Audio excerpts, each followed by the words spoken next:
సరైన నాయకుడు ఇటు సంక్షేమ పథకాలు అటు కాంగ్రెస్ పార్టీ వ్యవహారాలతో పాటు బీఆర్ఎస్ ప్రభుత్వం చేసిన అప్పులు తీరుస్తూ రాష్ట్రాన్ని అభివృద్ధి పథంలో నడుపుతున్నారని మాజీ మేయర్ కాంగ్రెస్ సీనియర్ నేత ధర్మపురి సంజయ్ అన్నారు.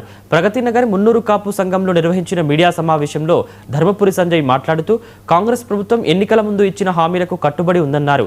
ఒక్కొక్కటిగా హామీలను నెరవేరుస్తూ అభివృద్ధి కోసం ప్రణాళికలు అమలు చేస్తోందన్నారు. సర్ప్లస్లో ఉండే స్టేట్ని ఇటువంటి దౌర్భాగ్య పరిస్థితికి పూర్తిగా అప్పుల పాలు చేసినటువంటి గత ప్రభుత్వం మళ్ళీ పేదలకు మీరు అది చేయట్లేదు ఇది చేయట్లేదు అని చెప్తూ ఉంటే ఆ నవ్వాలనో ఏడవాలనో అర్థమవుతుంది. ఈరోజు ఈ రాష్ట్రం ఇలా ఉండటానికి కారణం ఎవరు?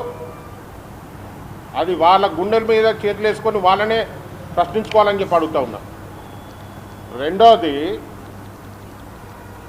ఎవరో ఒకరిద్దరితో మాట్లాడినప్పుడు ప్రభుత్వం మీద అంత సానుకూలత ఉండట్లేదు అనే మాట నేను ఒకటి రెండు చోట్ల విన్నా. నేను మీరందరూ బాధ్యత కలిగినటువంటి పౌరులు, ఎట్ ద సేమ్ టైం మీడియాని, ప్రెస్ని, ఫోర్త్ పిల్లర్ ఆఫ్ డెమోక్రసీని క్యారీ చేస్తున్నటువంటి responsible citizens of this country. నేను మీ ద్వారానే అడుగుతున్నా, మిమ్మల్ని అడుగుతున్నా. మీరు గత ప్రభుత్వాన్ని చూశారు, ఈ ప్రభుత్వాన్ని చూసిండ్రు. మీరే ప్రజలకు వాస్తవాలు చెప్పాల్సినటువంటి అవసరం ఉంది. ఈ సర్ప్లస్